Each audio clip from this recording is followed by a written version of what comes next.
anything. Dang it. Nope, that ain't gonna work till we share screen. I did share your screen, right? I don't know. I'm Yes, seeing the I made you gallery. a co-host. So just go down to the bottom there. Yeah. And Hang on, I gotta get back in Zoom. Yeah. All these tedious details, y'all. right, just remember we're live now, so keep it clean, everybody. Yeah, hey, I think I had some direction here. I'm sensing, hey, I feel attacked. Okay. All right, let me go back to Zoom. This is using all of my brain cells this morning. My goodness. Every single last one. All right, so you should be able to share your screen. Where did you go? Come back, Lisa. Well, welcome everybody. And we're just gonna get our this is January. This is our first third Saturday class of 2022. We're so happy to have you all here. And there is a Saturday class every month on the third Saturday. And since you all registered, you could see that there was a list to choose from. So if you check them all off, even if you don't know what they are yet, you will get a reminder. Oh, okay. So you don't have to, and you can follow that link, and it'll be the same link for every Saturday class. That way we don't have to reinvent the wheel every time. And the third Saturday classes are brought to you by Carol Matthews at the education team. And she will have the full schedule out soon, and we'll post it. But we have a nice crowd. Okay, Lisa, are you good? You're muted right now, but just want to make sure you can Unmute. Okay, yeah, sorry about that. I had a little blip. Let's hope it's the only one. I'm gonna share screen now, Suzanne. Yep, Ready? go right ahead. Host disabled participant screen sharing. I So did. I logged my out. Oh, I see. Oh, here you go. So let me just do it again. Help me, I somebody. can do it. I can do it. Make a co-host. Okay. You are now a co-host. All right, let's try again. It's good to see everybody. I hope everybody had a nice holiday. I hope everybody's dreaming about gardens in 2022. Ah, is it possible to I'm trying to get. impossible to take a bad picture of a bluebird? Well, I have done my share. Yeah. So I'm trying to get into a slideshow here. This all the trauma. This gets quite nerve-wracking here with these. Just take a deep breath and I know just enough to be a little bit dangerous. So to myself, if not to others. So, okay. Are we ready, Suzanne? I believe we are. Let me just, yes, it looks good. Let me just make sure. Hang on one sec. This we're live now, so it should be good. Oh, I'll have to turn off my sound. All right. Oh, the drama. It's like when the computer isn't working, when you're giving. You ought to try judging a speaking contest on Zoom. That's it. Everybody should come to these classes with a selection of gardening jokes that we can tell while we're waiting for things to happen. All right. It's 6. So I would say that we are going to start the class. And for this first class in January, we have Lisa Lemza, the one and only master gardener, bluebird enthusiast, native plant maven. How long have you been a master gardener, Lisa? I am a lifetime master gardener and Lifetime. I'm certified in North Carolina in 2002. And we're happy to have you here. Yeah, when I moved home from military service. So her plants really pay attention to her. Yes, well, there's plenty more where they came from. That's what I tell them all the time. Yeah, don't try to save a dime plant. Get rid of it, get another one. They're like Doritos. We'll make more. Okay. So with that, I am turning this over to Lisa. The message is, if you have questions, put them in the chat. And if something is particularly urgent, I will interrupt Lisa, but otherwise we'll save them for the afterwards. Is that right, Lisa? Is that good? That's fine. What? I have my scraper. Okay. All Okay, right. nobody's I'm gonna leave it like it is until we come back with some paper towels. Mute everybody. you idiot. Most of them already. Okay. Hey, I thought you were driving to pick up wood for our build day. You talked to me? Yeah. We did that yesterday because of the impending storm coming on the Cumberland Plateau. Well, we'll get to that. Carlton is helping the president of the Master Gardeners and this year, and he is helping. He's on our board for the TriState Bluebird Society, and he is our build captain. And we are having a build day a week from today at my house, and we will make a ton of bluebird boxes. So I guess that concludes the informal part of our presentation. And so we're going to talk, I think this is around an hour 10, an hour and 15 minutes. And Suzanne, if nobody stops me, let's take a break around 45 minutes if we don't get rolling. Okay. I have things I'm going to try to show you. Zoom is terrible for demonstrating anything because you can't see what you're seeing. Everyone who knows me knows I just love Zoom classes. Ha, ha, ha. But here we are. It's what we got. So we're going with it. So the first thing I want to say about, I'm co-president with Allison Hoffman of the TriState, the brand new TriState chapter of the American Bluebird Society. And we formed up late last March. We got 4 Bluebird Trails, which is a series of boxes that are monitored weekly and documented and turned in. Our results are compiled. We'll get to all that, how we do that. We started late, actually into the nesting season as it began, and we put up 4 trails last year, and we'll get into all that. But we started this rather informally, like how hard could it be? Bluebirds, we'll make some boxes. We'll pat each other on the back and yay bluebirds. And we had no idea what we were getting into. This thing has blown up because everybody loves bluebirds, and I bet you do too. So I do want to make clear that I don't consider myself a birder. You don't have to be just to have an interest. And I have an interest, and I have learned a heck of a lot.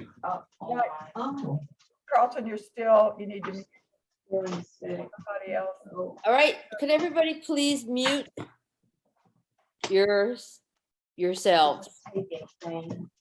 And then I'll figure out how to mute you. Her head or stomach? She woke up and was crying. Okay. Saying she felt funny. She felt. Okay, I got the background chatter. Okay, good. Great. So you don't have to be a birder. I pay attention to birds. I'm trying to learn more about birds as I've become more interested. It's kind of like what happens with plants. You start with tomatoes and you end up, I'd say I'm not a gardener. I'm an eco warrior.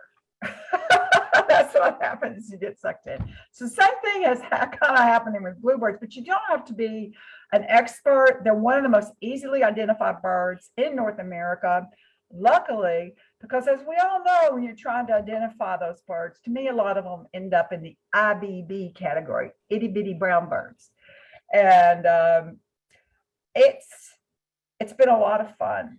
And we'll share some of the things we know. We've learned this year, the TriState Bluebirds, the TriState chapter of the Tennessee Bluebird Society, formed at the end of March last year, as noted.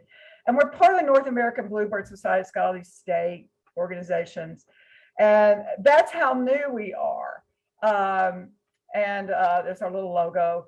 And, you know, there are lots of bluebirds out there. Well, you know what? Let me correct myself. There are a few bluebirds.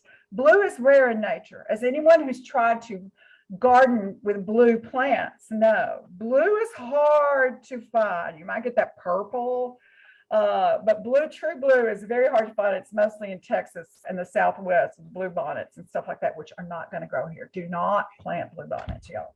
They aren't going to grow here. It's too wet, it's too humid.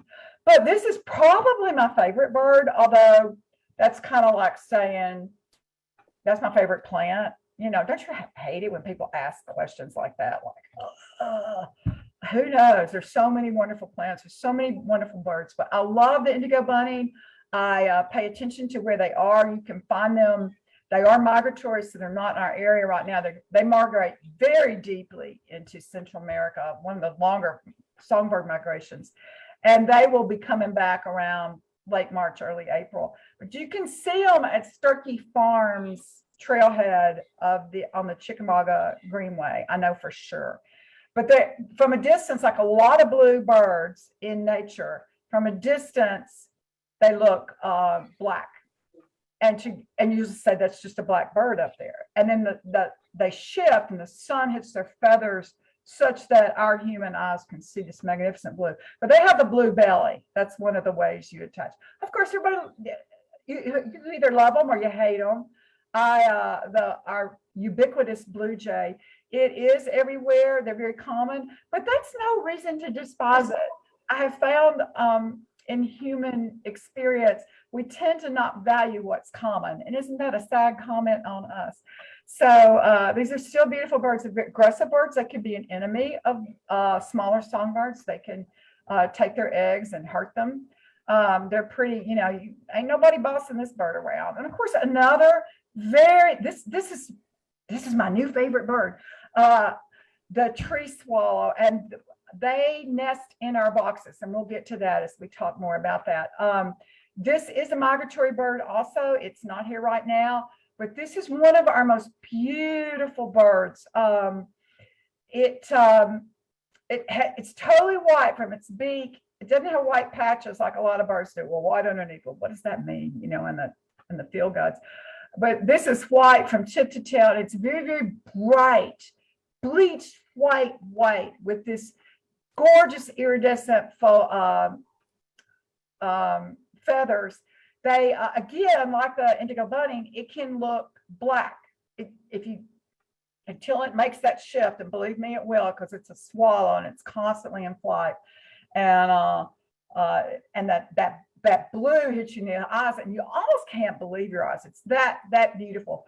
But the eastern bluebird is a lighter blue. This is a male.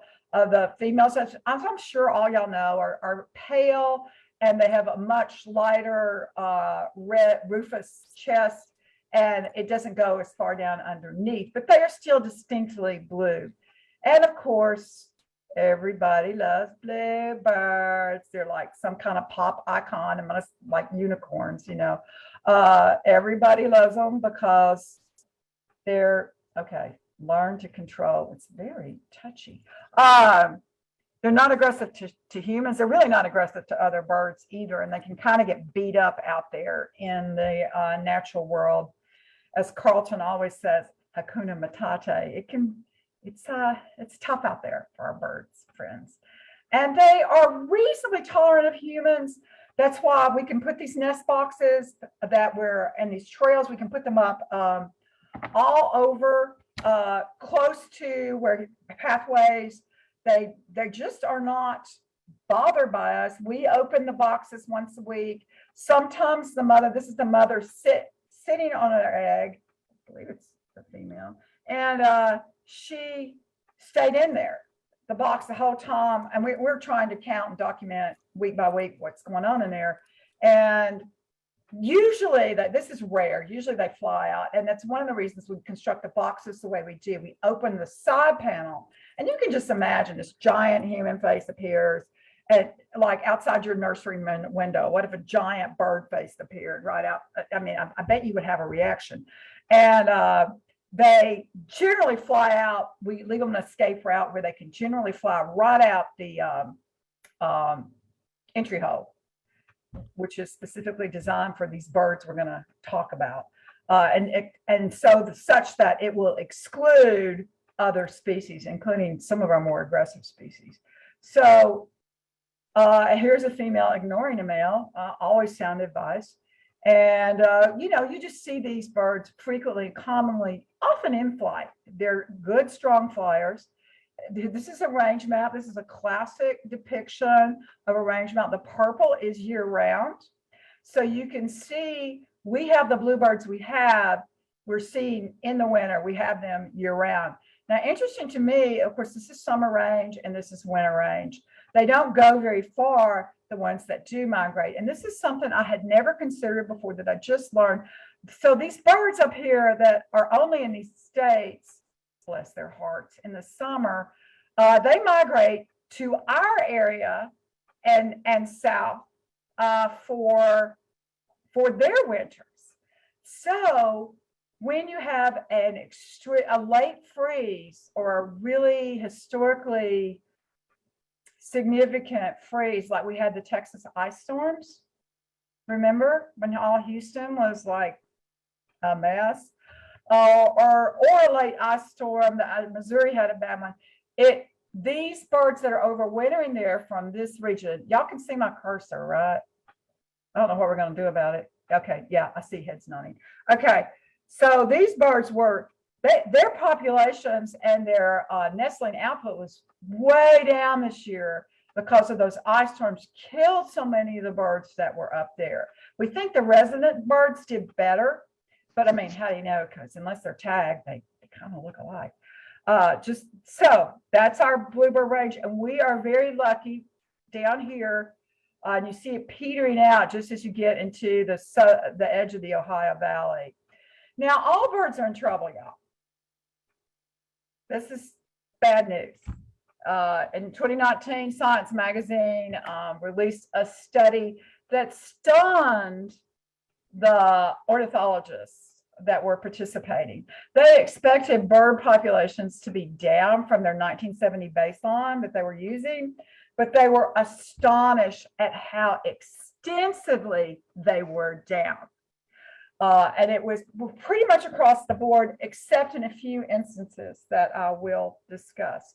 So there are 3 billion birds missing that should have been there by the 1970s population proportionally.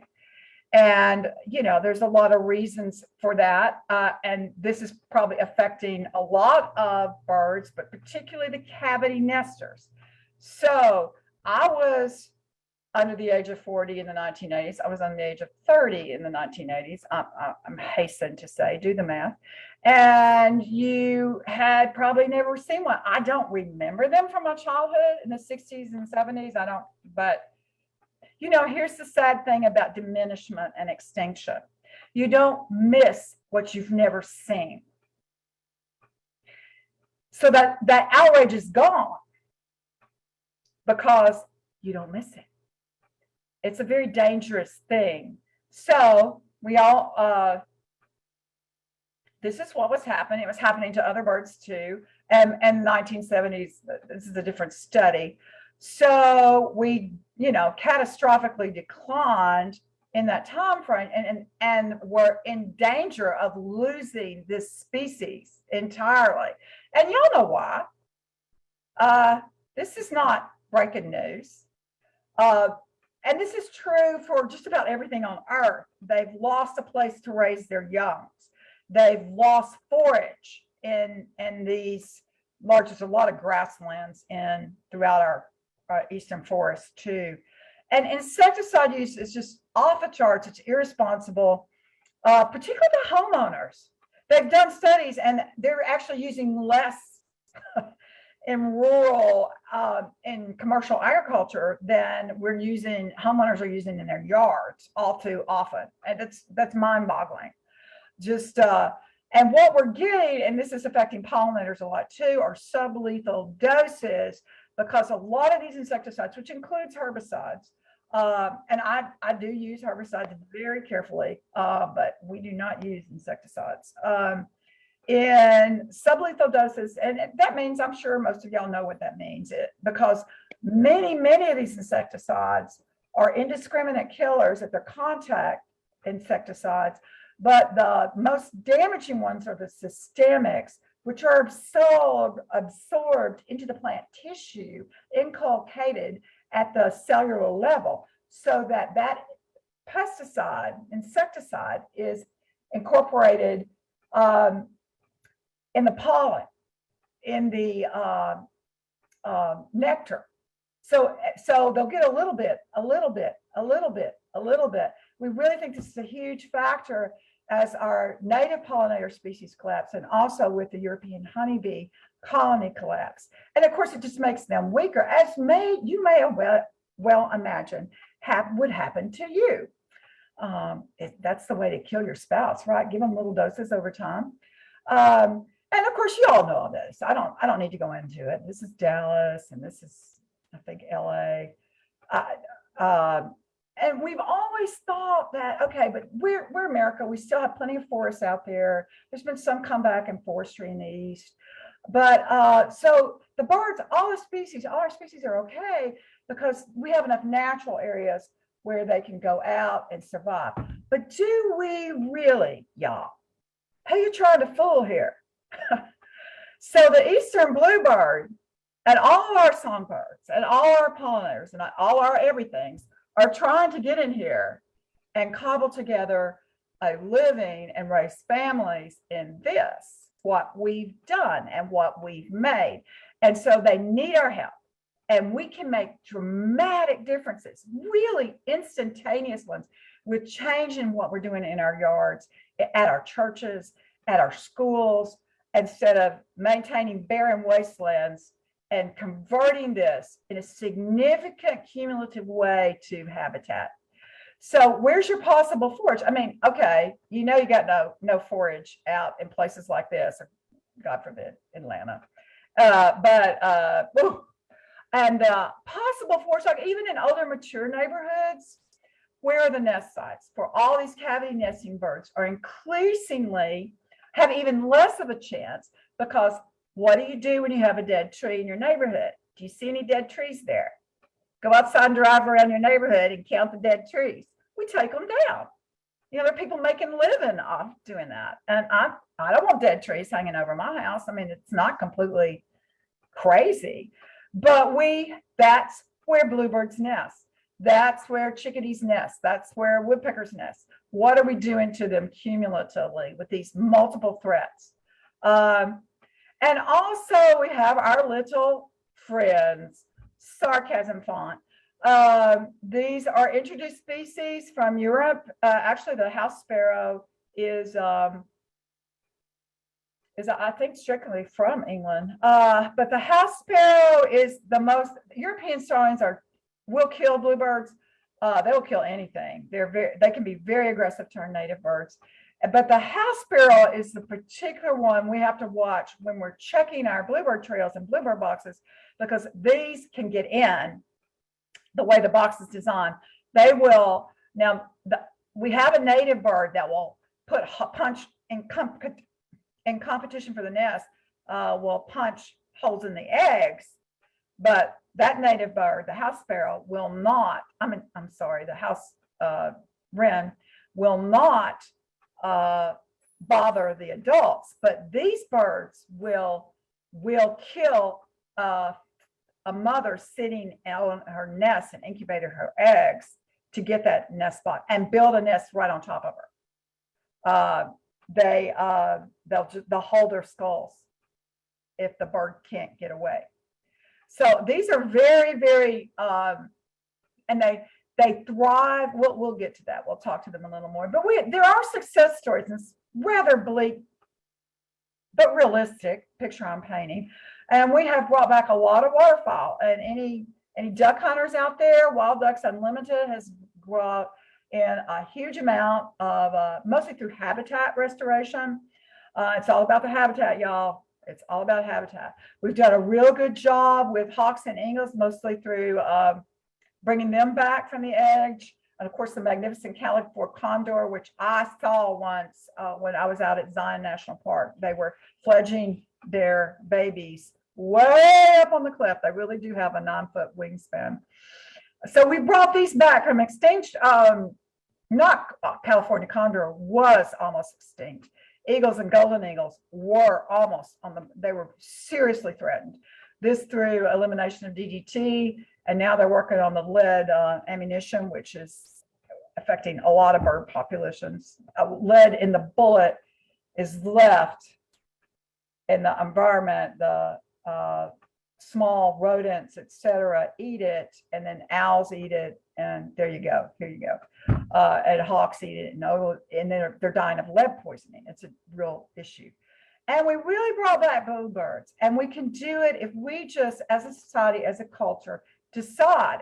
It's not easy. It takes a lot of resources, but we can make that better. And I did want to, let's see. Bluebirds still need our help, mostly because there is no nesting habitat. Adults are doing okay. They're out there taking their chances in the world, but it's the lack of nesting habitat that is affecting these and other cavity nesting birds, i.e. dead snags. So I have one more thing to say on that previous slide, but it must be gone. Okay. Oh, I didn't even know that was going to happen.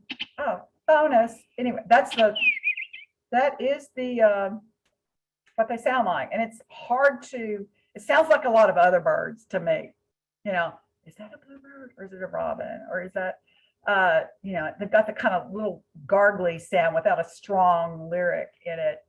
So, but we have brought the populations back up from 2 million to 20 million since the 1970s, 1980s, mostly because a lot of the scientists went around to people like you. This was not a government program. This was saved by garden clubs. Let me tell you what, never diss the garden club. And gone out to state parks, and these scientists saw what was happening, and they said no. Good on them. And we owe them a great debt, and they just went on the speaker circuit, and the citizen effort unevenly but consistently really brought bluebirds back. And of course, now I bet y'all know what I'm going to say here. It is, ta-da, the Bluebird Nest Box, which affects the other the other 8 cavity nesting species we have in our area. It also gives them these boxes of this size and this dimension. And that's pretty much what TriState Bluebirds does. I'm going to switch to page down because I'm a little triggy happy here. Okay, so, and it's not working, never mind. Okay, dang it. Okay, so this is a bluebird flying out of this, just a different picture. Here's the side panel we build, we construct. We're probably gonna stop putting this type of guard on the hull. We will put a metal ring to keep, of course, other birds from pecking it out and using it. If you go to Reflection Writing and look at their old boxes, a lot of them were installed once and then there's no maintenance. So you'll see them all oh shoot, you can't see what I'm doing. You'll see all this all pecked out from larger birds have used it. So we maintain our boxes. We maintain them this tight. Is it 1.5 inch? Yes, 1.5 inch. If not, Carlton, type in the right one. Entry hole. And this is the side panel we open. So how do we keep bluebird babies really safe from predators? Because we can't save the adults, and I'll talk about that specifically. This is kind of a laundry list, and these things predate a lot of other birds too. House cats are a real problem, y'all. You got an outdoor cat, they're killing birds.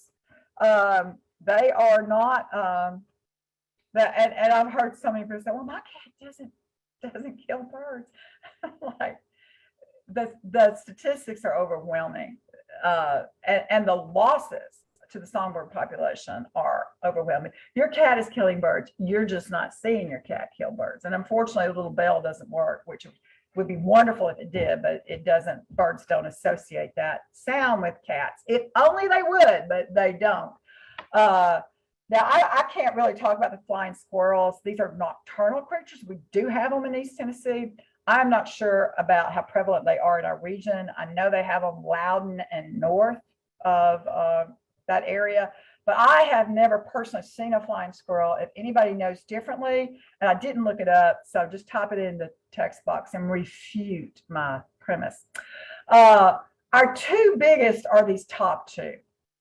And of course, I talked about the house sparrows. This is a foreign species that will actually brain the sitting parents. House wrens are native, and they have an effect, and we do not, we allow them to nest in our nest boxes if we can't stop them in time, but we will not destroy them. House sparrows, we will destroy.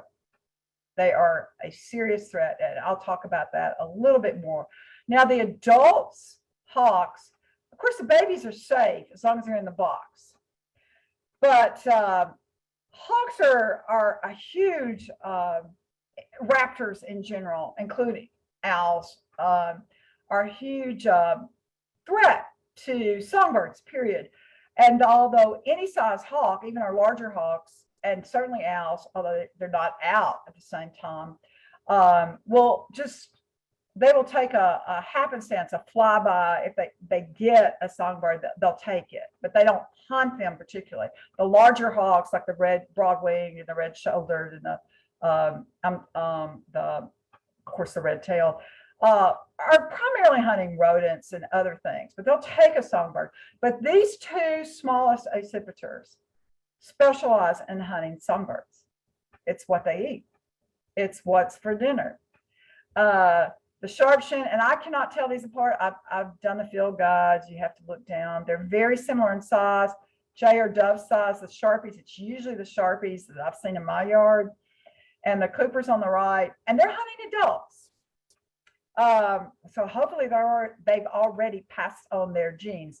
So I can't tell them apart, and I've tried. Mostly they don't conveniently line up together so that I can do a scientific analysis of the different traits. And of course, the females in all raptor species are larger than the males. So a female sharp-shinned, which you see how big it is, may be as big as the next larger size up, crow size, if it's a male. I mean, and vice versa. I mean, you're like, well, and plus it's real hard to judge size when a bird is flying, I think.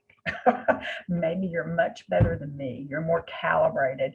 But this is going to happen. You can see the smallest of them is probably the most efficient songbird hunter. The babies are going to be safe until they fledge. And of course, that first couple of days out of the nest box, they are just kind of flopping around in nearby shrubs. It's a very, very dangerous time for any nestling coming out. So here you go. Like I said, the tail is one of the biggest indicators. So other predators of bluebirds, ants, blowworms, the blowflies. I would assume there has to be like a dead fledgling in there, which happens, or a cracked egg, or perhaps a wound somewhere for these to become terribly interested. I'm not really worried about black bears around here, y'all. And I've already talked about house cats. House cats are a huge predator of songbirds, period. No, you don't want to hear it, but it doesn't make it any less true. Okay, Kingston predator. So what do?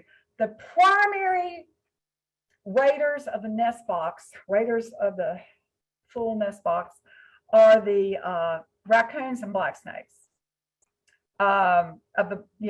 Looking for either eggs or fledglings. So this is the predator guard we always install. We do not put a bluebird box up without installing this, whether that's in a private one we built for a private person who's ordered a box, or whether we're putting up a public trail, public or semi-public trail, which consists of 5 of these systems. It's the box, the pole, the rebar that goes into the ground, we slip over the pole, and this Kingston predator guard are standard with the TriState chapter. The other chapters in our state don't always install this. There is heavier predation, and but like because they're on golf courses and more fussy. It's like a homeowners association. Well, that's ugly. I think that's the tail wagging the dog on that one. So, do you like pretty bluebirds? And the whole point is Kingston Guard, it wobbles.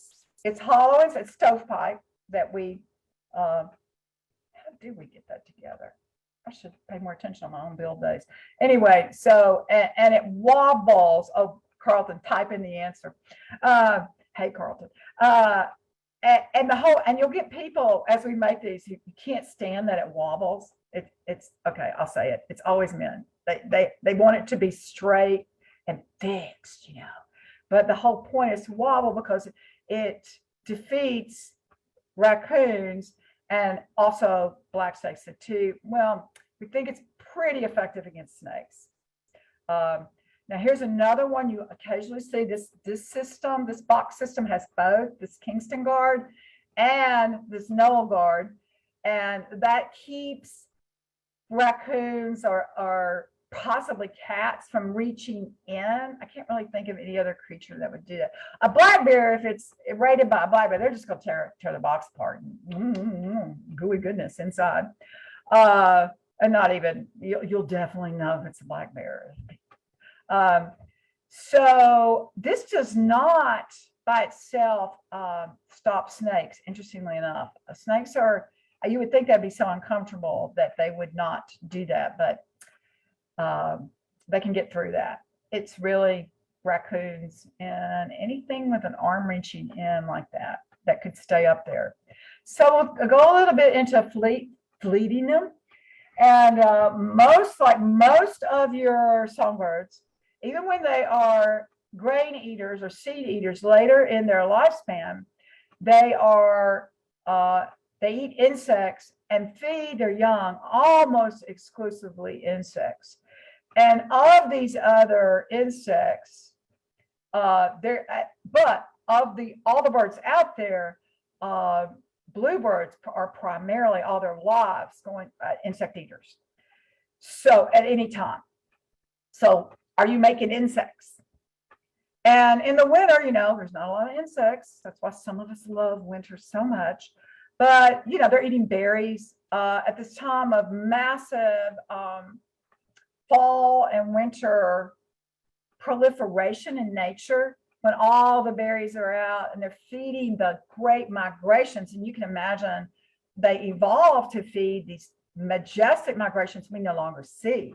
We're seeing small flocks but in the 18th century, with the forest cover, they were feeding just enormous numbers of birds of all species and sizes coming through with different dietary, and they're famished.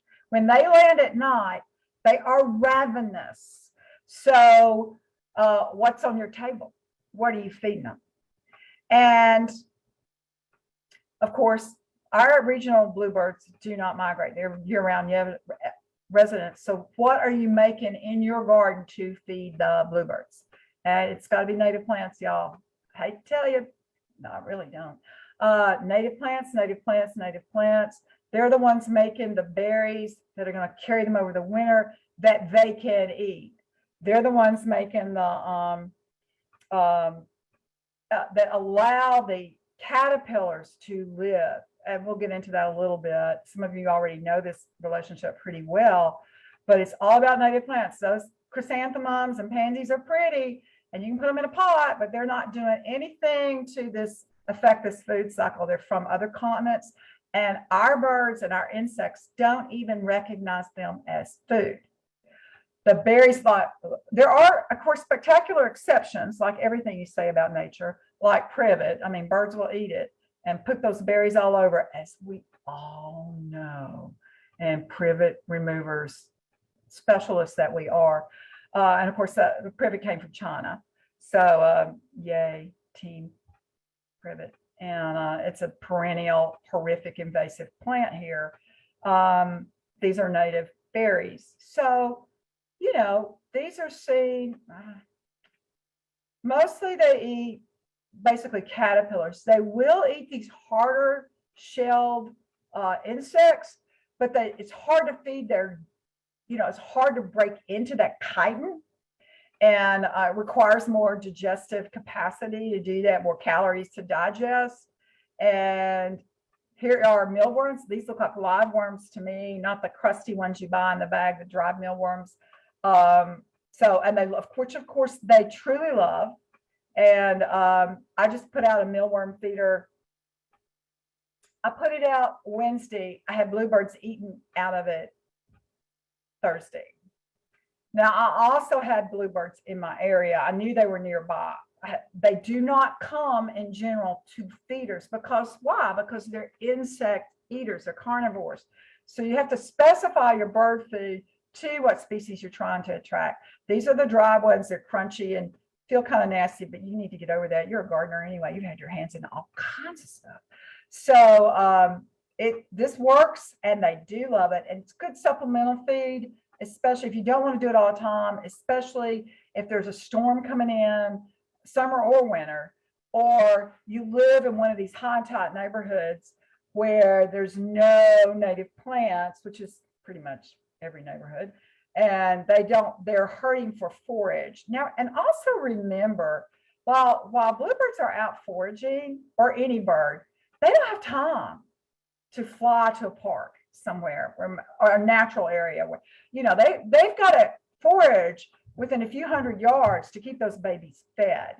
They're always calling, they're always crying. They don't have time to fly to the South Chickamauga Greenway and get back with some caterpillars. We need to be providing this in our yard at all times, and we can do it. We know how to do that. Most birds rear their young on insects, most, like I said, and why caterpillars? And that's a duplicate photo, sorry, and they prefer caterpillars. Not only is the cotton gum, they're soft, they're slow, they're gooey, they're highly nutritious, and most of the insects they're feeding tend to be caterpillars. So no, they are caterpillars. That caterpillars also have a real high source, more so than the other harder insects, which of course they'll eat. They have this carotenoid or carotenoid. I don't know how to pronounce it because I've only read it. This is a trace element that they need for their feathers and their coloring, just kind of like we need salt. Birds need carotenoids, and caterpillars are the best, absolutely best source of this. So this little black cap chickadee, I don't think it's a Carolina. I'm not that good, y'all. Because they look like chickadees to me. Is also a cavity nester, and they frequently use our boxes with some frequencies. And so we had a scientist, Dr. Doug Tallamy, from the head of the entomology department at the University of Delaware, had some wretched graduate assistants count a black cap chickadee. How many caterpillars? This was one clutch. And that's how many caterpillars they roughly brought in to feed their young. Okay. How many caterpillars is your yard producing? Very important question. And we've got to figure this out so that we can making machines to help our bird populations and to feed the food web that relies on them. And so you got to multiply that, since I've got this menu bar up here. I can't even see my own slide. So the bluebirds in our region often will fledge 3 broods a year. Say brood over 10 times. 2 is normal. But often this far south and further south, they will have a third brood. So y'all, do the math. That's a lot of caterpillars. What have you done for me lately? What's on your table? What's on your table? Give it up, human. Help us out. Okay, and of course, I'm not going to go into this extensively, and those of you who've heard my native plant class understand this relationship.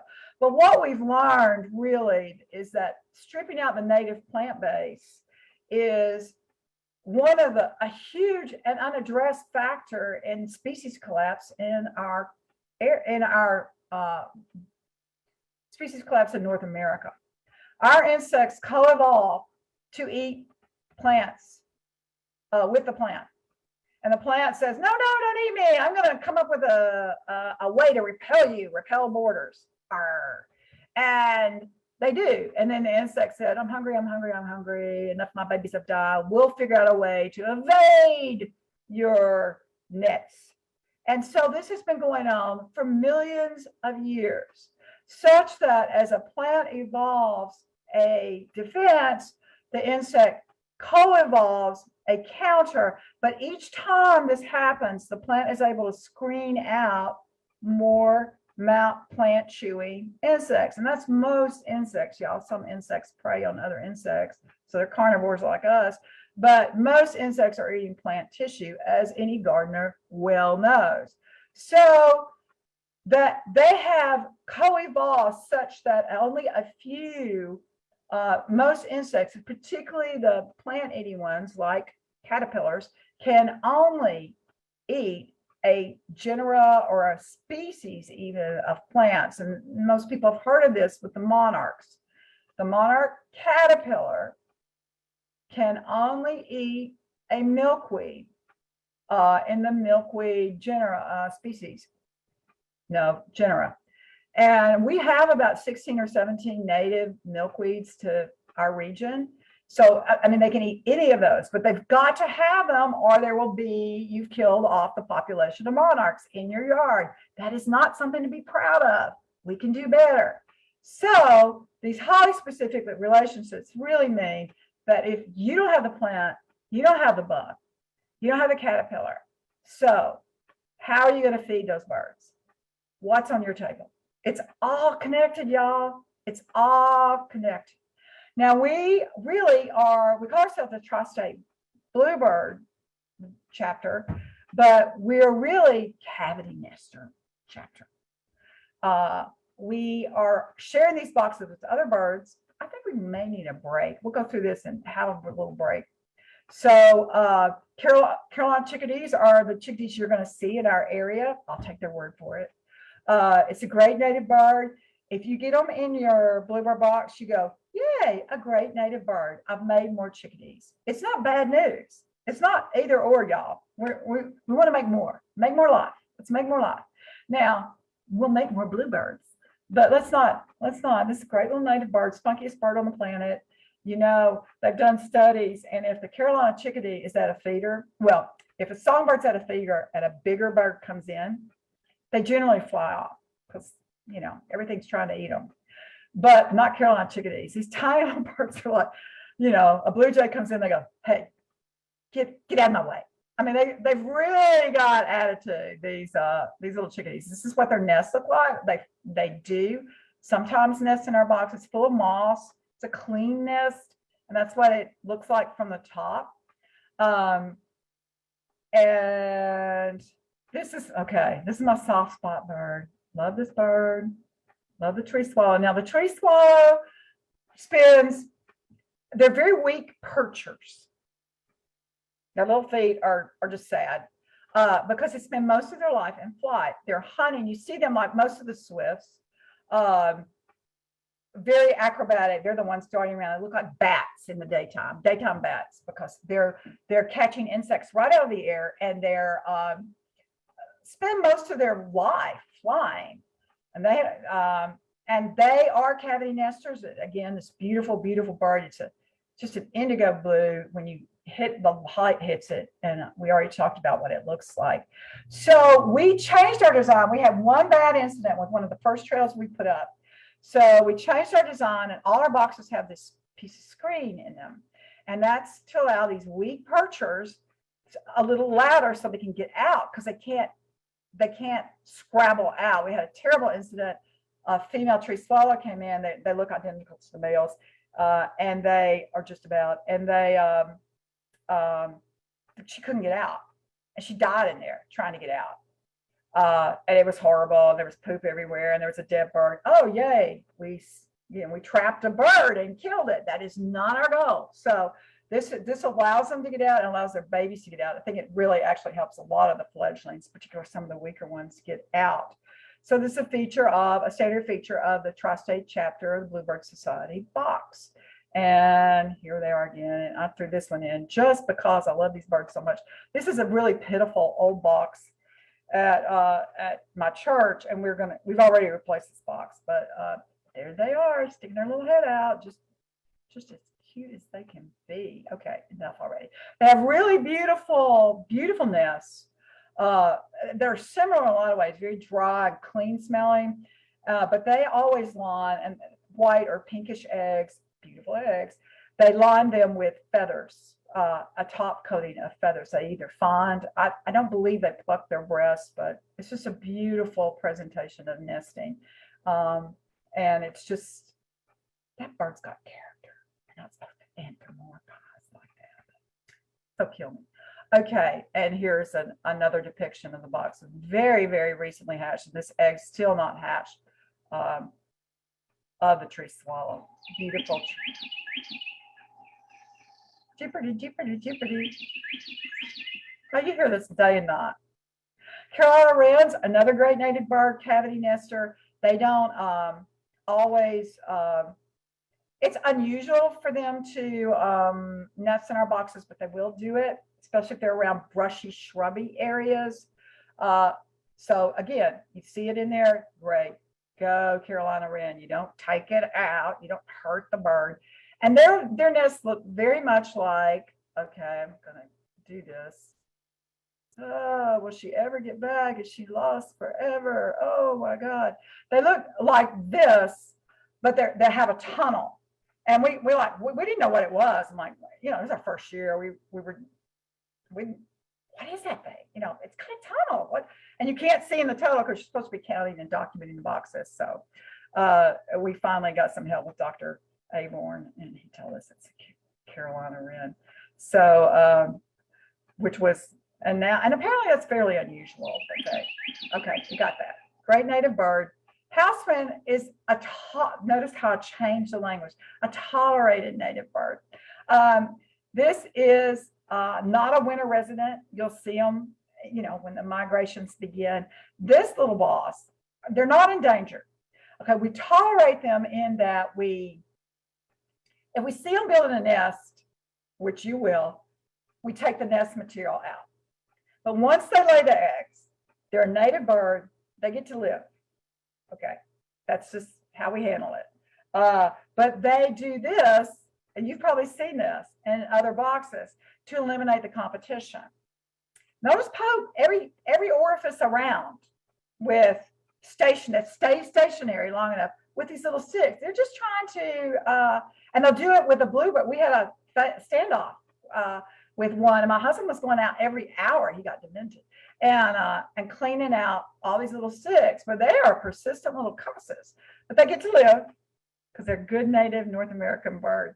And this is what their nests look like. They will use questionable material, but they have these kind of little eggs. I'm not a class on this. And here's a bird. This is the last bird, individual bird I'm going to talk about, and then we'll take a short break. This we're really excited about in our area, because we are one of the few places in Tennessee that has these increasingly rare birds. This beautiful, I can say it, prothonotary warbler. Worst name ever, but we got a lot of warblers. They all migrate, usually from quite deep in Central America. It's a long migration, and they have spectacular color. You see the males and females are very similar, but you can look up and you'll see that yellow belly. It's not yellow, just yellow on the back or yellow on the wings. Just bright sunshine yellow. Very beautiful birds. I was lucky enough to just see one at Reflection Riding down by they are nesting in that swamp, which is where they nest, in flooded forest, which is the definition of a swamp, a flooded forest. And they were nesting kind of between the tree houses. And they were just like bluebirds in that they were really fearless. They're not bothered by humans, but these birds, mostly from loss of habitat, their populations, particularly in the southeast, are just bottoming out. They're collapsing. So if you've got a water spot, and we are going to put some boxes up just for them as an experiment because science, and they both at Reflection Riding and at Audubon Acres. We're starting a trail at Audubon Acres, and we have no idea what's going to happen, but there were only 2 other regions in the state roll-up of the results, of the annual results, that had a few prothonotary, I'm never going to say this right. It has something to do with a medieval church hat that was yellow. I mean, really? That's the best you could come up with? So we're really excited about perhaps being able to accommodate these birds at Reflection Riding, Audubon Acres. And if you can think of other suitable habitat, they'd like to fly out of their nest over flooded woods. And of course, that means they're really hard to monitor. We haven't figured this out yet. Stay tuned. More exciting adventures. And this is the difference in we did make a box specifically for them, although they will use their cavity nesters. They will use a Bluebird box. But you see this, we built just for them. See the difference in size? And that's my dog Scamp. And they don't have to just wear themselves out, bringing in as much nesting material. We do make a smaller, it's just a 1/4 inch smaller, all the panels, but look how much smaller overall it is. And let's see if we can get this. I brought on, no, this is never going to work. Stop, Lisa, stop, don't try. Yeah, no, it's too far away. I've got 2 right here. Never mind. Anyway, here's our trail log sheet we'll get into later. After our brief break, I think this is a good spot to take, everybody get up, run to the bathroom, get some more coffee, get rid of your coffee. And here we are. We'll talk about Bluebird nests when we get back, and then we'll talk about trails. Probably got about another 20 minutes. And so I lied at the beginning. It's taking a little longer. It always does. So I don't know how to pause. So Suzanne, are you awake? Help me, help me. Here, I would say unshare your screen. At the bottom of your Outside pause share. Okay. pause share. And we'll be back here in 5 minutes. If you need to do something longer than that, well, it was nice to see you. Thanks for coming. All right.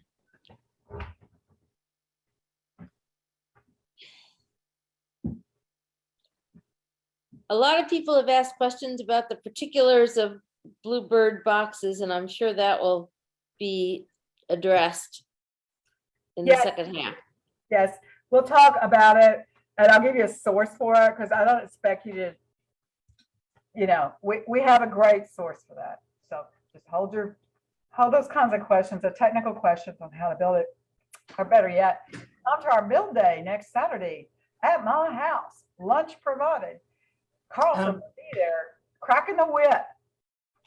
Your stop sharing is actually at the top of your screen. Yeah, I know. I hit it. It says stop. I guess I didn't hit it right. Hey, so dot my pay. I'll be back in a second.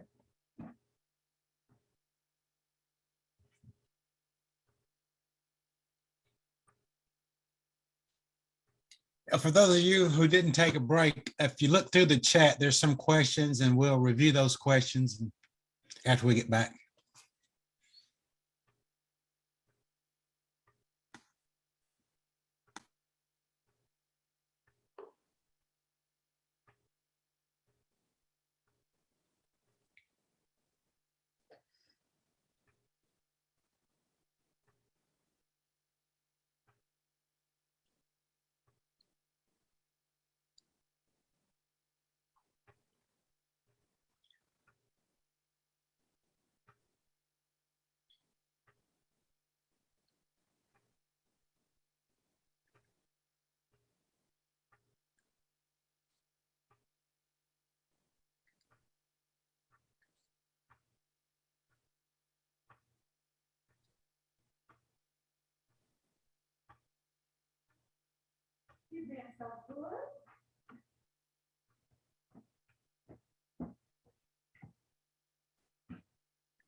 Okay, I'm ready when y'all are.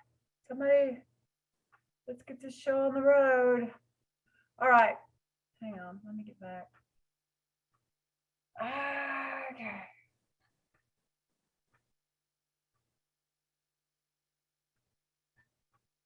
Let me pull up the chat for a second. Yeah, there are some questions some recent questions which would be at the bottom of the chat.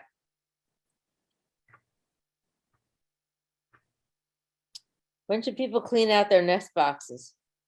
We have our deadline for our trail nest boxes is, I can't read all this. Sorry, Suzanne. I'll take care of it. Thank you. I am screen sharing. Where I'll get back to that menu. Okay. We have. You muted suddenly. Sorry, I'm fooling around with this irritating menu bar. I love Zoom, and Zoom loves me. The deadline for our trail boxes is the end of February. We will be Reflection Riding Trail members. I have at least one on this video. I'm the captain of that trail, and the Milburns helped me out with it, as well as Linda Miller and another brand new master gardener, Laura Emerson. And we are the monitors for that trail, and we will be needing to just do overall maintenance, checking them at the very end of January, but you should definitely have them cleared out by the end of February. Let's just say leap year day, because the birds are scouting them. They will begin scouting in February. Some of the very earliest broods come in are beginning to nest build in very early March in our region, especially it kind of, shifts each year, but it can start that early. And of course, those are the ones we really worry about because they're in danger of literally freezing to death in a early spring storm, a late winter storm. So we clear them out. Well, I'll get into trail monitoring, and if I don't, ask the question again. Please ask the question again. So let's talk a little bit about the Bluebird box itself. Let me get oriented on my own computer. Sorry. And this is kind of classic verbiage on it. Move this menu bar. Okay, and this is a wonderful site, silas.org. It's just that and the North America, our state site, the Tennessee State Bluebird site is where we have all our house plants on there, the ones we're using. But this is a wonderful, really deep knowledge site. And this is kind of classic. It's a very, very neat nest. It smells good with fine grass or pine needles. They'll get a few little things in there, and the nest cup is deeper, and that's one of the ways you can tell what species you have in there. Sometimes the eggs, everybody thinks they're blue all the time. Sometimes they're white or kind of pinkish. This is the classic representation. And we do have some really good size charts. I wish I put that in there. So to help people compare the eggs and sizes, one of the main things you look at. So, this list of criteria, it's kind of like arguing about religion sometimes. You really get difference of opinion on where's the best place to set up a Bluebird box. But it's true, their preferred habitat is almost like savanna-like with short grass and open with some trees. That would be sort of like the perfect place. I've seen them nesting in forests, near close to the edge, but that may have been just because I happened to be there, close to the edge. This really is perfect for a lot of neighborhoods. If we can get, wake up, give them some forage out there, planting native plants so they can have caterpillars to chomp on. This is probably a nice, mature suburban neighborhood. We provide great place. They do, as I said before, the fledglings, their most dangerous time this first couple of days out of the box. And they're fluttering around and they're pitiful looking. And they need a place to hop onto, at least get off the ground, so a dang cat or fox can't get them. But because of course they're happy to eat them. I've never really paid a lot of attention to that. Some people think it's really important. Like I said, there's some variation on that. I have really gone, something that's not listed here is the shade. I really try to put my boxes where they're going to get afternoon shade. Now, it doesn't get so hot here that our bluebird nestlings are going to die of heat, but I'm beginning to wonder if that's going to happen in the south as we get warmer south of us. Those boxes get hot. And we have one next to a parking lot at church where we're going to establish a real solid bluebird trail in the next 30 days. But that gets hot. So if you can, try to put them in afternoon shade, but that may not work. It's better to put up something than say, well, it's not the perfect place. As usual with gardening or with dealing with the natural world, anything is better than nothing. 100 feet apart, sometimes you hear a football field apart. This can be for a homeowner. If you don't have that much space, you can go cattywampus, or you can go put the house in between to give a second box. And here's the thing about bluebird pairs. They do not, or it's very rare for them to return the same pair to the same box the same season. And why would that be? Predation. Even they're keeping the kids moving around for the next batch. However, that doesn't mean another bluebird pair that happened to us came in and used it. One cleared out. We think another one came in. I mean, like, how do you know? Maybe it was the same pair. We don't know. But supposedly they move off. So it's good to have some alternates, even if you're not going to get two pairs. You give that first pair some alternate locations. And tree swallows will sometimes co-nest with each other nearby if you have them in your area with bluebirds, and that gives them both an option. So don't worry about setting up more than one because you're within a football field of each other. I've heard 100 feet, I've heard 100 yards. It's really 100 yards according to everything I've said, which is their basic territory. So what have you got within 100 yards of that box that is growing caterpillars for them to eat? I'm not letting that go. I'm just never gonna. So do not mount your fence. And I've got them, and I consider them decorative, and I just haven't gotten out there and taken them down yet. Box or a fence. A fence is a raccoon highway. You just made it really easy for that raccoon to come in there and throw a leg over and eat up everything in there. But of course, if you put them on a tree, if you put them on a pole like this, Mr. Black Snake, yum, yum, yum. And we think what happens, most of the snakes, at least, and these are constrictors. Black snakes are corn snakes. That really kind of looks like a corn snake to me. Not a big one. But I am no snake expert, so you can correct me in the chat. This has no predator guard. It's just zoom them right out there. We think they wait until they're older and just getting ready to fledge. They start making noise. The snakes hear that. Of course, everything hears it, the raccoon, everything else. And they're also more nutritious at that phase. Now, I'm not hating on snakes. We need snakes. Snakes are good. But, if you want to hatch your little fledglings out, everybody needs help.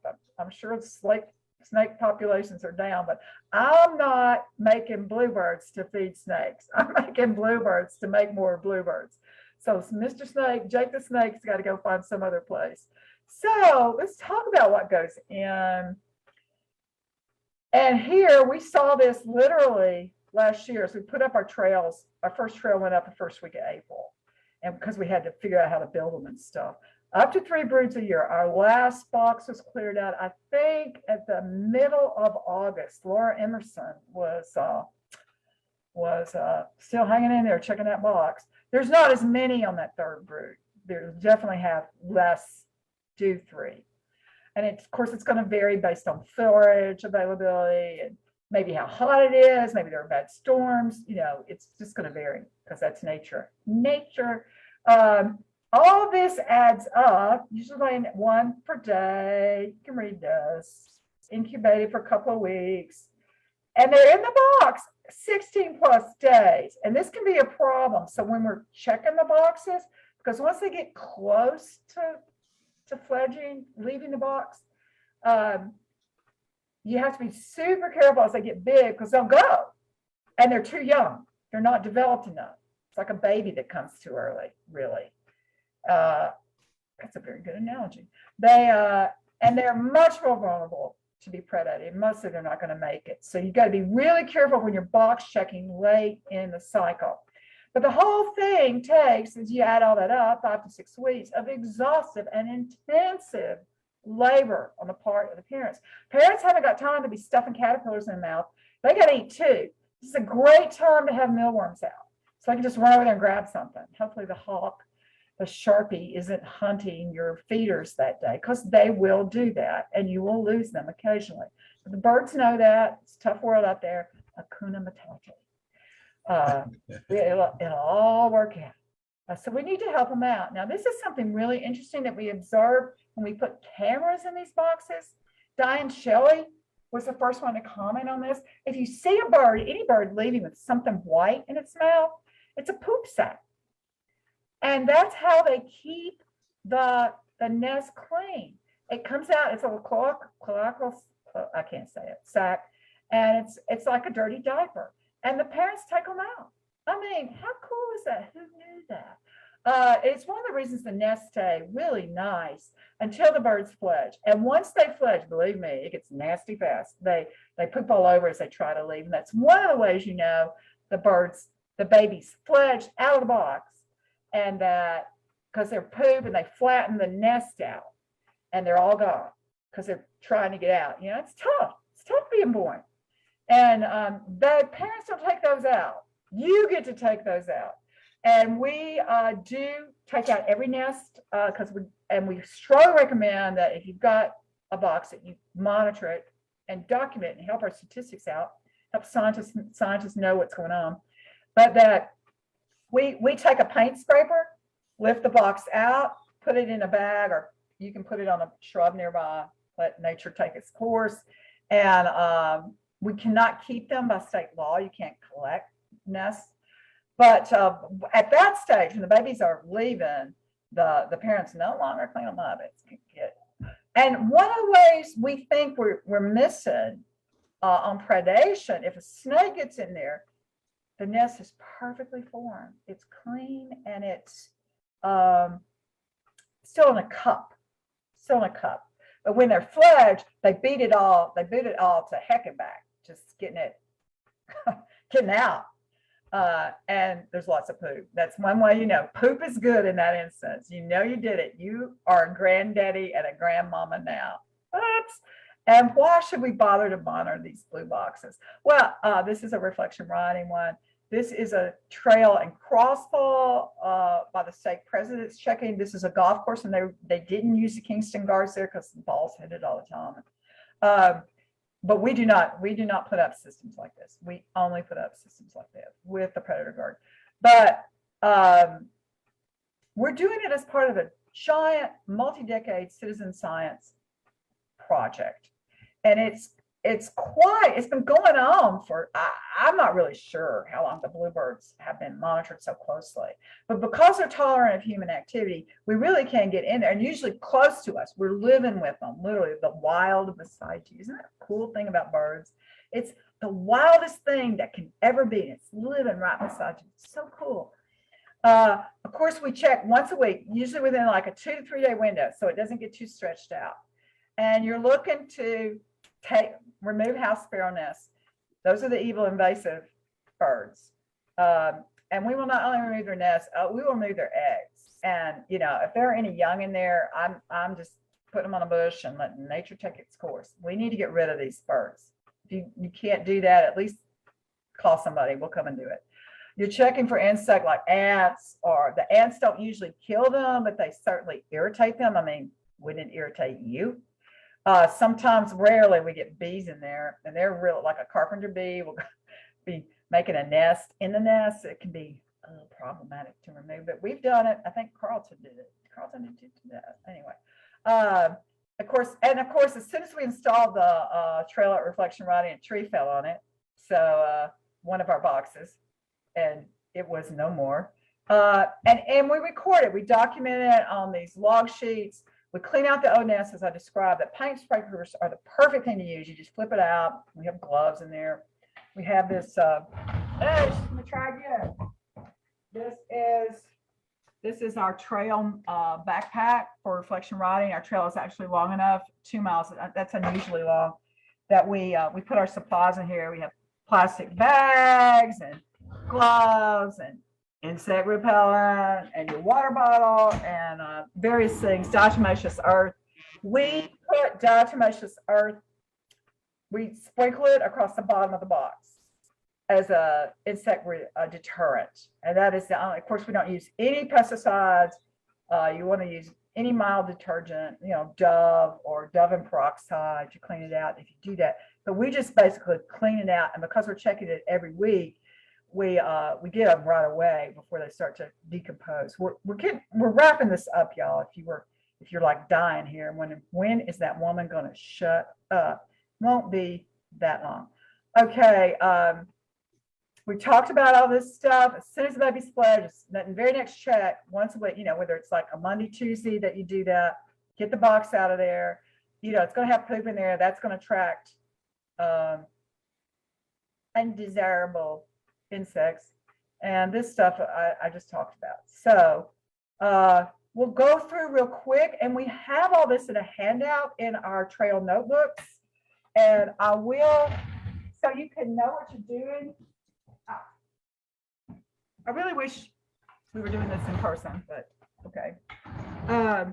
We have this in handout form. We have, supplies. Here's a log sheet where we're logging it in. And, you get the idea. I mean, y'all, it's citizen science. It ain't rocket science. And here's a sample where we're recording what we find by week, by box.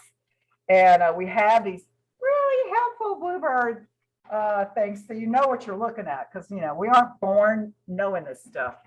So we have all this stuff with you at the trail to help you monitor. And here, we'll just go through it. Now you can see how this is colored, and in some species it's a fluorescent, a different color spectrum. So the parents just come in and stuff it, just follow those visual markers down, because the boxes are dark, y'all. Okay, you get the idea. This is where you got to start watching how you open. They actually look like birds. They look like really ugly birds, but they are beginning to look like birds at that point. And here they are. They just fledged. They're out, and they'll hang around for a couple of days with mama and daddy, overwatching them. They and many, many other songbird species will operate like that, and the parents are trying to help them. But of course, this is when it's dangerous. You'll see them. They won't be able to fly very far. They'll just hop around the shrubs. It's when a lot of cats get them. It's when a lot of foxes get them. Snakes. They can probably get away from a snake at that point if they recognize it as danger in that time. So this has just been so much fun. We invented this. Diane Shelley, assisted ably by her primary assistant, Carlton Mathis. What's his name? We built this little shelf in for these Blink cameras. Now, we have a camera in my home box, so running off the house Wi-Fi, but it's got a power. It's not a Blink, but it's still working. And that's when Diane got the pictures of the bird with the poop sack, because we didn't know that was happening. We're not ornithologists. We didn't know that. And now, isn't that cool? It's just the coolest thing to know. So these operate variously. We've got the details up on our, or come to the meeting on the 27th of February, and we'll be happy to tell them. And this is something we also found. This is my home box. Who knew? Stuff you didn't know. So this box, which we fledged 2 Bluebird things, we just checked it by chance one day in October, And this little female downy woodpecker was using it for night shelter. She came every night. I posted a lot of pictures on Facebook. That's our little girl. It's our little girl. And you know what? She's probably not competitive for the, well, we don't know of woodpeckers using these boxes. And it's the smallest woodpecker in North America. So a lot of things are against this little bird. And they're very beautiful. They're black and white. The males have a little bit of red on them. And she made it at least until January, where she probably got eaten by a hawk. She disappeared utterly just before that real cold. And that was, but to know that the box is providing that you are facilitating that you're helping that creature, that everything in the world is trying to eat. That's a good thing, y'all. That's a good feeling. So we build our own boxes. The entry hole is made for bluebirds. And of course, these other cavity nesting birds will get it. Titmouse will come in occasionally too, another great native bird, but they usually nest high in the canopy. But every now and then, if they're desperate for habitat, they'll come down and use our box. We have, and these birds are desperate for habitat. At the Red Bank White Oak Trail, we had put, while we were putting up the trail in the second week of April, we saw a bluebird nesting in the dog poop retainer metal thing where you pull the bluebird nested in there because she had nowhere else to go. Now, y'all, we can do better than that. We can do better than that. So I've already talked about a lot of this, and you can put the camera dock in or not. I'm not going to go into a build class here. Carlton can handle those for specific questions. These are the trails we first put up. Carol and Claude set up a really long trail at their property in North Georgia. And we do count the home boxes when we roll up the data. These are the ones we have planned for now. We'll probably get some more coming in. We're working hot on Renaissance Park. Carlton, I'll have to talk to you about that. We got the bunch of dumbest questions ever from them, but we'll take care of it. And this is the notebook, the trail notebook, and we're logging in the data, just real simple stuff. Like I said, citizen science, not rocket science. And this is what we produced in our monitor boxes last year that we documented and sent into this Tennessee, our state chapter, Tennessee Bluebird Society. You get what I'm talking about. These we got in our boxes. About a significant number of this 81 were from home boxes that were monitored. We roll them up, turn them in. Good data, good data. And over the years, of course, scientists are tracking this. It gets turned into the North American Bluebird Association. It ultimately ends up at the Cornell Lab of Ornithology, where they've been tracking populations trends for decades, all across the world, actually. It's really a wonderful, wonderful organization. So I'm not trying to put your eyes out here with this slide, but I just wanted to show you what this stuff does. Is, man, I had to snip this from an Excel spreadsheet, so it's really crappy. But here's the Eastern, this is a state roll-up. I'll go into it real briefly. What is that? Put her glasses on. 3,831. And all the boxes in all the state chapters that got weekly monitoring. Bluebirds. Yeah, that's a lot of bluebirds.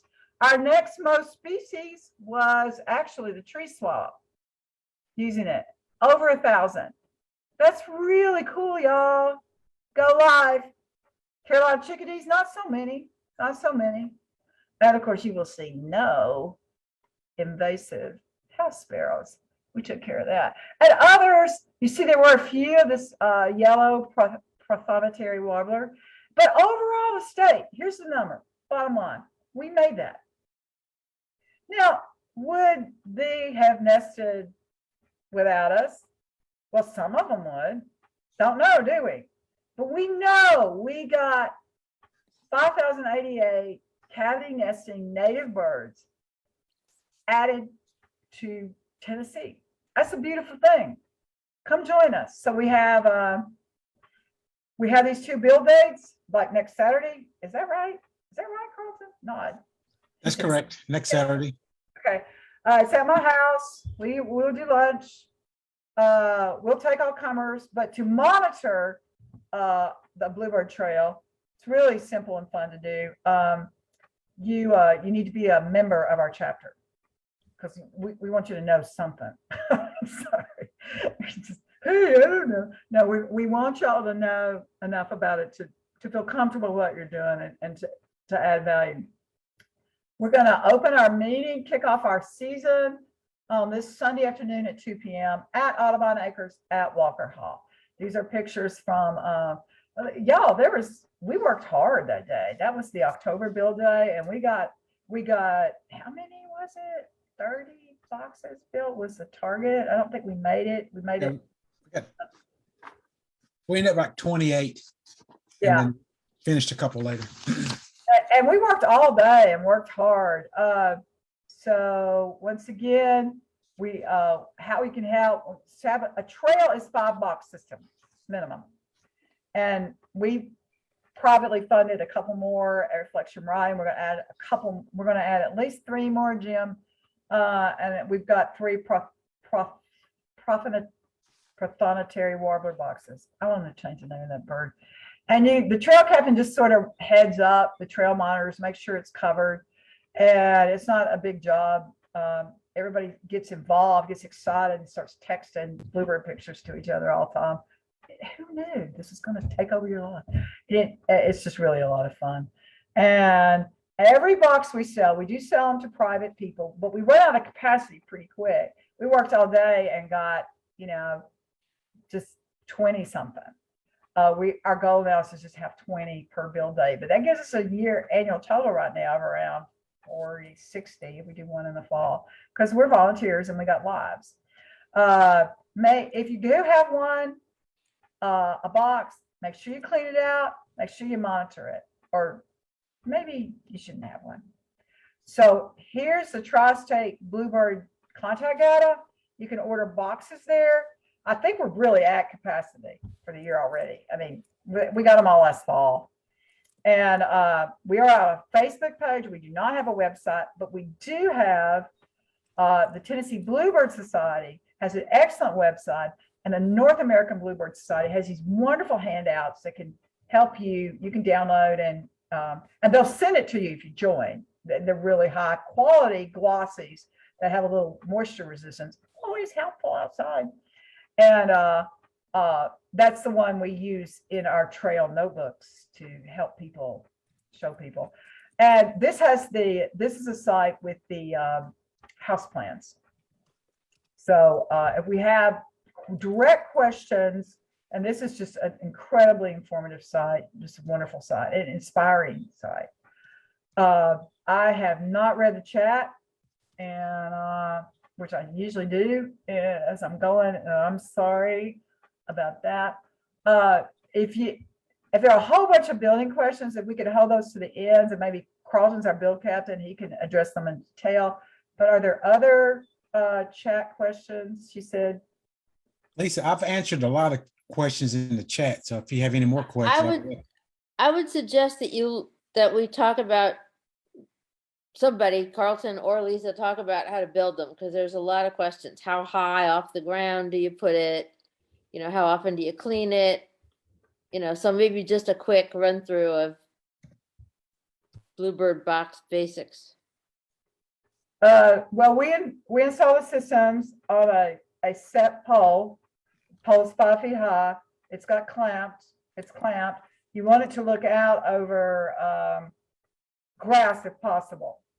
Yeah, well, or low growth, because that's what they're going to see. So ours come at a set height because that's the height of the pole we give you and the site we install. So that's kind of taken care of before they're already bolted on when we issue a system. Where should they face? Well, we talked about that. The by the book answer is north or east, not north, not east, so south or west.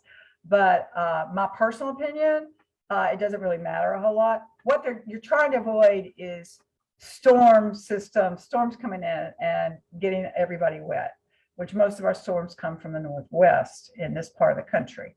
And winds. But I personally have my doubts about that. I try to put them in shade, and they do move, and you'll see them, you come back in a week and it'll be cranked over. How'd that happen? I don't know. I wasn't there. So I wouldn't worry. The book answer is not north, not east.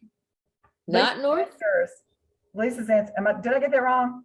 Yeah. Carl's shaking his head. No, it's northeast, but not southwest. Yeah, not southwest is what I try to tell people.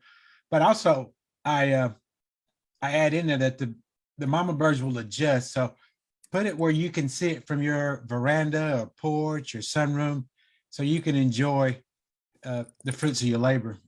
But generally the west, Lisa mentioned the storms coming in from the west, and also in midsummer you have that late afternoon harsh sun comes in from the west direction. So if at all possible, face it east or north.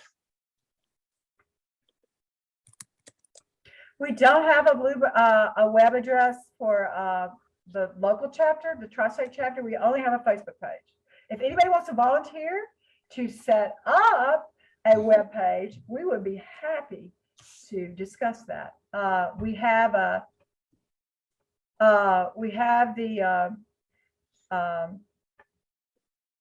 let's see. We reference people to the Tennessee State chapter does have a web page. Is there a way for people to contact you? The TriState Bluebird, leave a message on the Facebook page, or is there a way to contact you all directly? I'll tell you what, let me roll back up to this web address.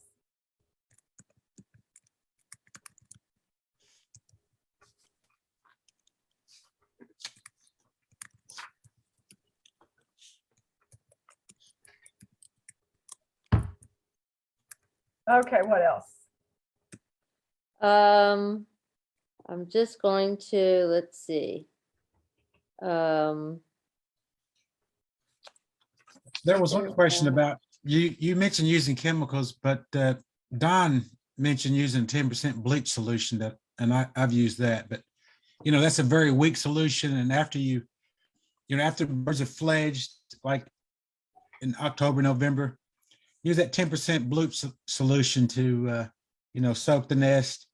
You clean it out, you soak it real good, and leave it open for a couple of 3 days and let that dry, and then close it back up so they can roost in it over the winter. How do people join TriState Bluebirds?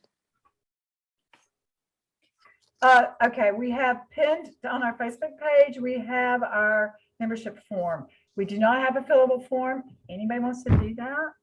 We'd be happy to take your name. And you mail it in old school way. We have a post, it's all included on it. We have a PO box, thanks to Diane Shelley's hard work. And we monitor the email address. I suppose you could attach it to that, but dues are $20 a year for a household. Everything we make goes straight into making more boxes and buying materials, which are quite expensive right now, and or making the log books, a few other things like that, administrative things like that. And we have not been in existence for a year yet. So we made mistakes, and we certainly have. But we try to be real careful with our money. I put a link to the TriState Bluebirds Facebook page in the chat. If you move the chat up to the top, it was one of the early things that I posted. I'll try to post it again right now so that people don't have to work too hard. And there's Here we go. Mike asked qualifying questions about the 100 yards between boxes. Yeah. That's the recommendation. If you get them closer than that, then you'll get into territorials, and you won't have, if you have them closer than 100 yards, you won't have a bunch of bluebirds. You have one bluebird that will keep the bluebirds out of the area. And Lisa made a good point about if you got your standard subdivision lot, which is probably only 100 feet wide or long. You put one house in the back of the house and one house in the front of the house. That essentially gives you some separation where they can't see, from one house to the other. And you may be successful and get two different families. But the 100 yards is a recommendation that, most people can't adhere to. In my own yard, I have 3 bluebird houses in, 100 by 100 space. So, and I get in the 2 boxes, I get at least two broods, a bluebirds and chickadees, or a bluebird and a wren. I don't think chickens are going to affect bluebirds at all. That there will be competition for forage. If you, but I don't know. I can't tell you the scientific answer, but of course they're eating more insects. So put out some mealworms would be a way to counter that. We had a question about black soldier fly larvae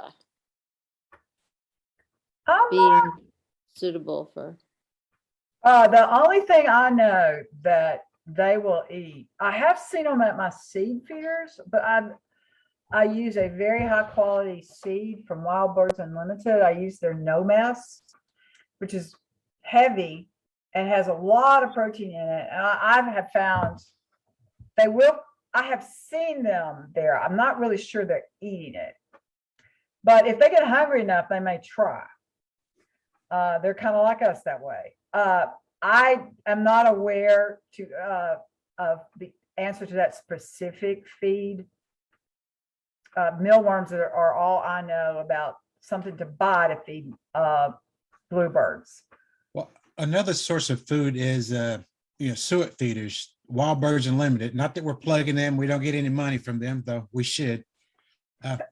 Wild Birds Unlimited has a suet feeder that's full of insects, and I put a block out on my feeding station, and the bluebirds came to eat from the suet feeder that was filled with insects. So get one of the insects or peanut butter. So can I ask a follow-up? That's actually my question. My name is Nate Dickinson. I'm in Nashville. I'm actually Mary Laughlin is my mother-in-law. So okay. I'm trying to bridge the gap. So my composter is actually generating just thousands of black soldier fly larvae, and as a viable food source for birds, I'm just thinking that maybe I can make the connection between whatever it's doing for my yard and also trying to feed birds pretty much for free. Is that, if that's not a food source for bluebirds, are there other birds that would like that as well? Because it's pretty much it's making its own cycle here. Is that a viable? Nate, I truly think, in the interest of science, you should try it. Okay, well, I may present my findings to this group in a future meeting. Because it's very interesting. The sustainability factor of that component is very exciting, because it doesn't take an order. I don't have to go somewhere. I can literally just pull something out of my yard that is already doing its own thing. So I'll experiment with that. Thank you. Nate, do you have a bird feeding station that can accommodate the larva or the worm larva? I don't, and that's kind of where I'm looking, because these would be live, right? I mean, if you buy mealworms, they're kind of nice because they're not going to move around, but these are very active. They move around, and as part of their process of becoming actual flies, they actually migrate towards the top of the box on their own. So they're very active in trying to get out. So not only am I trying to keep them alive, but I'm trying to keep them in a feeder for birds to actually see them, so they don't just work their way out. Well, the mealworms you can get mealworms that are live or crispy. Okay. I would say put them in. Do you see birds at your compost pile getting these? I believe cardinals go for them. Well, that's true. Yeah, I put some in a feeder and get some mealworms and put them in a feeder and see which one goes first. Okay. Nate? I would just watch it. I mean, they're gonna find a food source like that. That they'll know that your compost is churning up this larval source, and you just watch the if possible. I mean, we have Puppy, what you doing, puppy boy? If, Nate, Sure. Hey, Ron McKittrick, I think if you haven't Googled it, I think black sawfly actually is a food for a lot of birds. Okay. And just kind of check it out. And I think it'd be good, but I think there's work on it and tell you what to do. Okay. Thank you all.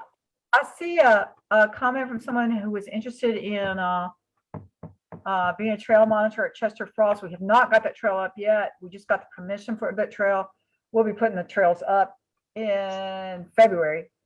And the person, I don't know if you're a master gardener. If so, that person is point of contact. The trail captain is going to be Diane Sawyer. And if you're not a master gardener with access to Diane's contact information, just type in your email in the chat and I will hook you up with her. I'll put the email address in again. If anybody would like to just unmute themselves and speak up with a question, this is the time. I think we've run through everything in the chat. Or a comment in general about whatever you've done with bluebirds. Hi, my name is Andrew, and I actually live in the Chattanooga area. And I'm actually interested in the Master Gardener course and learning more about that. Is there somebody in the group I can reach out to and talk more about the options here? All of us. I'm putting the Master Gardener Facebook page, That'd be awesome. Master Gardener website in the chat. And Okay. you just could go to our website and you'll see all of our programs. The training course to become a Master Gardener is full for this year. Am I right, Carlton? Yes. That is correct. Oh, sorry. But we have a class in March called Beginners and Newcomers, which gives you a 4-week, 4 Tuesday night class in sort of condensed Master Gardener. So you get an intro, and that we offer the Master Gardener training class in January of each year. So we'll have another one, 2023, but Yeah. you're welcome to come to our programs. All the Saturday classes are open.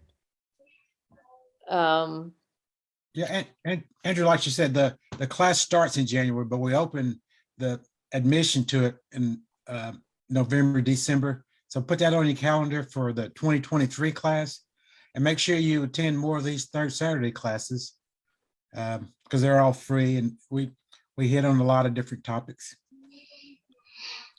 Here, I'm putting this in there. Anybody else?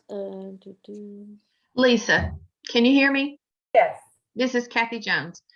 Listen, I put in to be a member of the Facebook page, and my membership to join is pending. How would I next step to pay my fees to become a member of the society?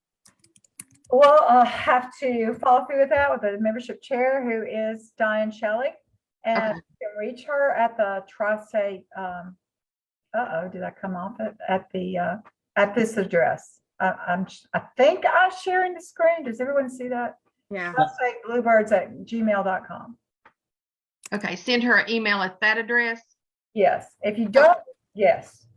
Just use that address. Oh, okay. Okay. Monitoring that Gmail box. Okay. Because I am a master gardener. I've been out most of all last year. I got COVID, and COVID left me a widow last year. I lost my husband, so I wasn't around for quite a while. We're very sorry and hope that nature can do its healing work for you. Yes. So I'm trying to get back into it again, this year. So I hope to see a lot of the master gardeners again this year. Well, Kathy, take it slow. Our heart goes out to you and your family. But there'll be plenty of, we have a lot of things that are going to be outside where we can be social distancing. So we're going to slowly get back to normal, but we will. Oh yeah, that was going to be another question. I knew I had been told by Nancy Williams they had a lot of Zoom stuff going on, but just with losing John in May, and then my mother, and then my mother-in-law, I just couldn't quite get back to it. So I'm hoping, and I love bluebirds. That's why my email address is CJ Bluebird. So Yeah, Well, I'll send you a big old hug, girl, because I've been there. I've lost a husband. I lost a 56-year-old son. So I know how your heart's breaking. yeah. Well, thank you all. I did not know that you all had started this society last year. That's great. I'm glad to hear all this. We're not even a year old. Well, that's good. I want to be a part of it. Good.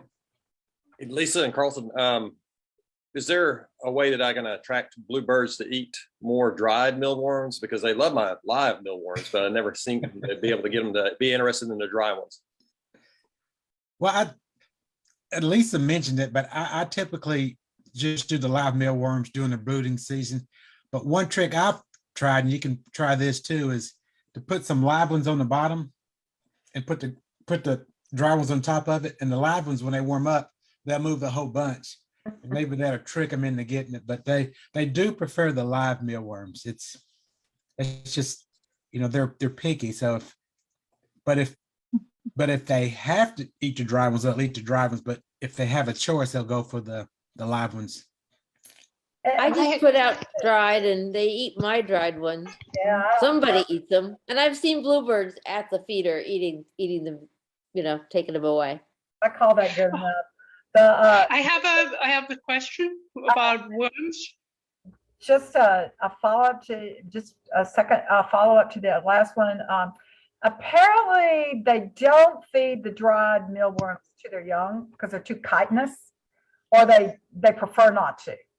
So again, if we're putting out dried mealworms during the breeding season, we're giving the parents food a stop and go, which they need. So I mean, you know, there's advantages and disadvantages. I've done both, and anyway, I'm sorry. Now, who was another question? Me, Ricky. Hang on. Let me put my camera on. Question is, and there's lots of worms and all kinds of stuff in my yard. Do bluebirds peck the worms off the ground, or can they have to be high up on the feeders? They don't take them off the ground. They eat insects, but not worms. As far as I'm sure if they get hungry enough, they may try. They are insect eaters, not worms. As far as I know, I am no ornithologist, but they're not going to be on the ground pecking worms like a robin does. They don't do that. Okay, that was a question. So all the bugs that are on bushes or so, they get eaten by bluebirds? Trees, bushes, yeah. Okay, There's plenty. Caterpillars are best. Yeah, there's plenty of those. Okay. There's plenty of those if you minimize the pesticides in your yard. I do not use pesticide. I don't use pesticide. I know how crappy it is. I don't use Roundup except in total despair. So that means like I bought one Roundup in my whole life. That's it. Okay. And I'm almost dogmatic there. Well, good. And I've noticed in my own bluebirds when they're nesting, when they have a bluebird family, you know, they feed them every 15 to 20 minutes, and I have no idea where they're getting all these bugs from, but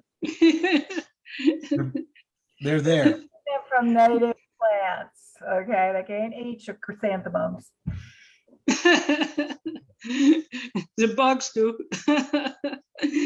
Okay, Lisa, I have a question. I haven't used it yet, but last spring I had bought a bluebird feeder that hooks onto the side of your bluebird house. Have you had any experience? I got it at Wild Birds Unlimited. Has anyone used those? Do they work really well? Is it the little plastic tray? Yeah. Yeah, you're supposed to attach it to the side of your bluebird house, but I didn't do it last spring with everything going on. So I haven't even put it up yet, but I did not know anything about that.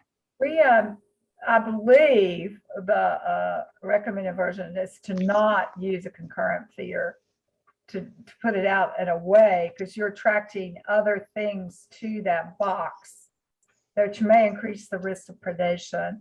And most, you'll see, they don't hunt around the box, they fly out.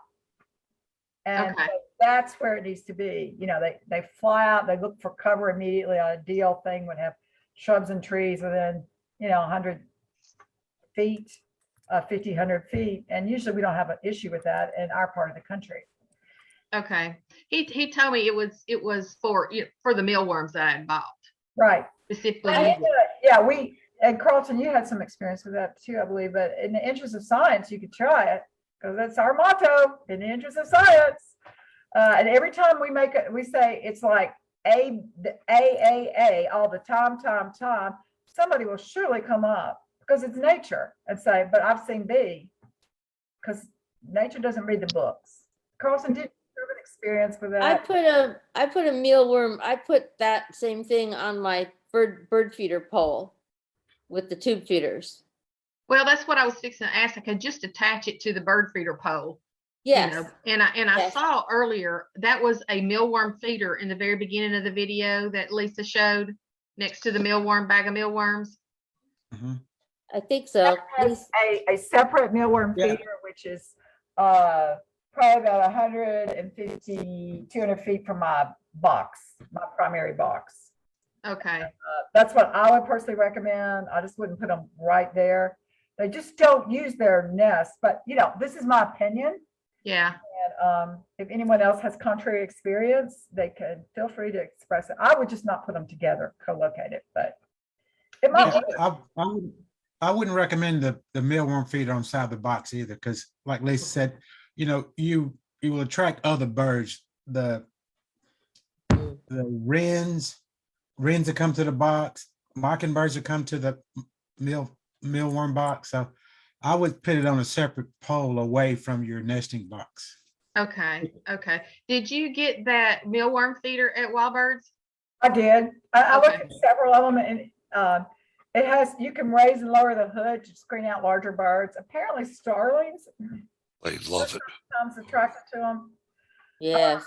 I'm gonna, you kind of have to shop around and try some different things. Can you show a picture of that mealworm feeder that you had in the presentation, just so that? Are y'all still seeing my presentation? Yep.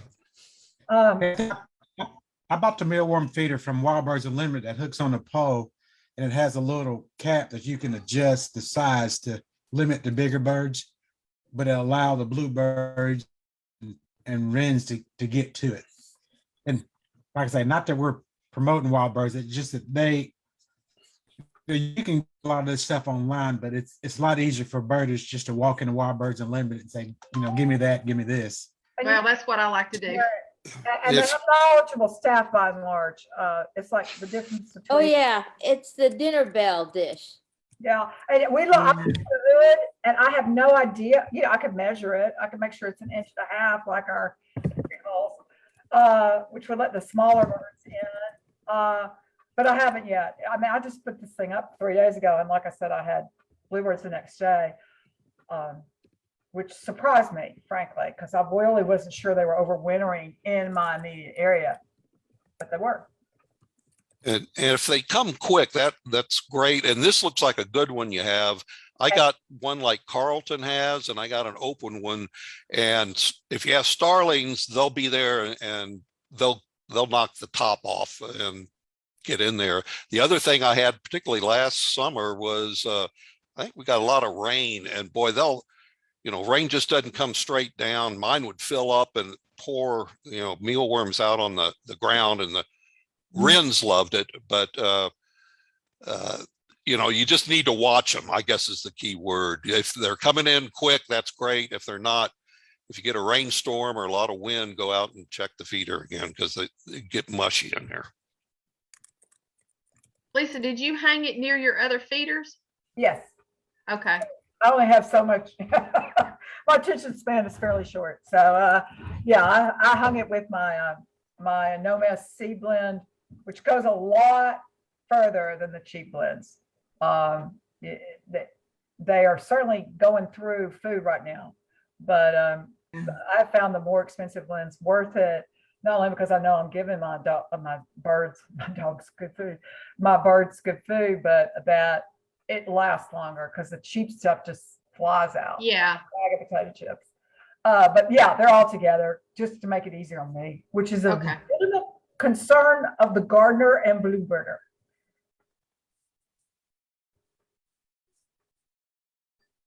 For the question about viewing this again, I'm writing this in the chat, but all of our Saturday class, we're streaming this live on Facebook, and all of the Saturday class presentations, including this one, you can watch them later on our Facebook page.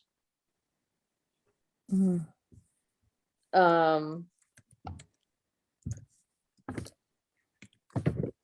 I may just end that soon, but at any rate, that's so like our Facebook page, this is a page for the public. Like our page, and if you scroll around, you'll see the videos from last year as well. And I think that's it. Any more questions? Just remember, some of you aren't muted, so. If I could plug another Hamilton County institution, the Hamilton County Schools coupon book has a coupon in there for Wild Birds Unlimited. And that coupon allows you, it gives you some discount for the purchase you do there. But the coupon, well, they'll also give you like a 2-pound bag of their premium bird seed as part of that coupon. So that's a good deal. So go to your local school and get a Hamilton County coupon book if they still have them available. The coupon books are $10, and there's a lot of good local deals in there if you buy one of those books. And if you're really a big purchaser, $5 Ace Hardware pays for half of it. Yep. This is true. If you're if you're going to be doing a lot of purchasing of birdseed, Wild Birds does have a membership program, then the discounts are good. Okay. Have we exhausted Lisa and Carlton's? Well, I ain't no birder, like I said, but it's really, this is not hard to do. It's fun to do. And, you learn by trial and error, and what works one season may not work the next, kind of like a garden. And it's always changing.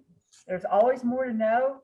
And I believe we've given you a lot of resources. I got a question. I think my feeder, because I was buying it with other stuff, the really good durable feeders are not chicken feed. I think I paid around $40 for my very heavy acrylic one with the lowering shield. It might have been closer to 50. So, the cups are the cheapest, but they're definitely getting rained right in. So of course they're gonna get wet. It's outside. That's all I got. All right. Everybody can unmute. Let's give Lisa a round of applause. You can stop sharing if you want, Lisa. It's up to you. Great job. Great job. Good Thanks. job. Enjoyed it. That was fantastic. Thank you, you. everybody. Thanks. Thank you, Lisa.